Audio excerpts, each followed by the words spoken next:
Have you ever noticed that Zeus and Jupiter sound like they could be long-lost twins? Or that Aphrodite and Venus share the same allure, just with different accents?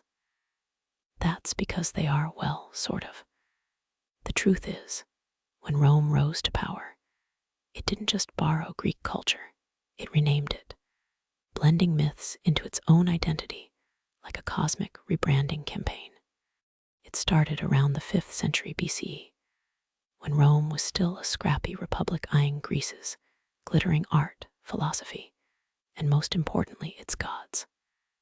The Romans, practical as ever, saw the Greek pantheon as an upgrade from their own rustic deities like Janus, the two-faced door god. So, they did what any ambitious civilization would do. They adopted the Greek gods, gave them Latin names, and claimed them as their own. Zeus became Jupiter, king of the skies. Hera transformed into Juno, queen of marriage. Even the mischievous Hermes got a Roman makeover as Mercury, messenger of the gods and of commerce, because Rome loved a good merchant patron. But here's the twist. The Romans didn't just copy-paste. They tweaked the myths to fit their values. Take Ares and Mars.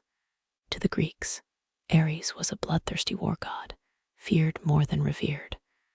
But Rome, they turned Mars into a disciplined, honorable protector, a general, not a brute. Why?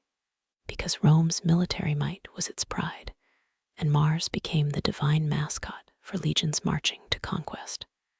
And there's Dionysus, the Greek god of wine and wild parties. The Romans renamed him Bacchus, but they also toned him down. Greek myths show Dionysus leading ecstatic, sometimes violent revels. Rome, wary of chaos, recast Bacchus as more civilized. Though the infamous Bacchanalia scandals proved even Rome couldn't resist a good scandal. So why the name swaps? Partly politics. By linking their gods to Greece, Rome could claim cultural legitimacy, like saying, "Our Jupiter is just as ancient and powerful as your Zeus." It was mythological PR. And partly, it was practical. Latin was a guttural, no-nonsense language. Jupiter rolls off the tongue easier than Zeus for a Roman senator. Yet for all the rebranding, the stories stayed stubbornly Greek.